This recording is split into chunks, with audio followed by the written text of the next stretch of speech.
Hello friends, welcome to Ameera's kitchen. வாங்க நம்ம மாங்காய் பச்சடி ஒரு 10 நிமிஷத்தில் எப்படி செய்யலான்னு பார்க்கலாம். அதுக்கு வந்து ஸ்டவ் ஆன் பண்ணி ஒரு வடைச்சட்டி வச்சுட்டேன். 2 ஸ்பூன் எண்ணெய், கொஞ்சம் கடுகு, கருவேப்பிலை ஒரு கொத்து போட்டுக்கலாம். நல்லா இது பொரியட்டும். கடுகு பொரிஞ்சோடனே மாங்காயை போட்டுக்கலாம். வெட்டி வச்ச மாங்காய். இது வந்து ஒரு மாங்காய் நான் போட்டிருக்கேன். போட்டு நல்லா வதக்கலாம். 1/4 ஸ்பூன் மஞ்சத்தூள் போட்டுக்கலாங்க. 1/4 ஸ்பூன் மிளகாத்தூள் போட்டுக்கலாங்க. மிளகாத்தூள் வந்து நம்ம காரத்துக்கு தகுந்த மாதிரி போட்டுக்கலாம்.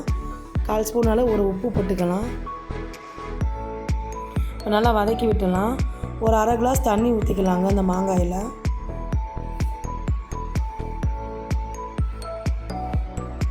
வெல்லம் வந்து ஒரு 50 கிராம் எடுத்திருக்கேன். மண்டை வெல்லத்தை நம்ம தட்டி போட்டுக்கலாம்.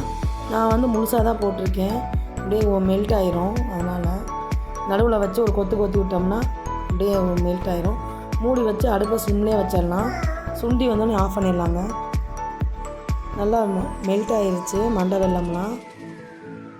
இப்போ வந்து நல்லா சுண்டி வந்துருச்சு. நல்லா கிண்டி விட்டு அடுப்பை ஆஃப் பண்ணிடலாங்க. அவ்வளோதான் ஃப்ரெண்ட்ஸ், மாங்காய் பச்சடி ரெடி. இந்த வீடியோ பிடிச்சிருந்தா லைக் பண்ணுங்கள்.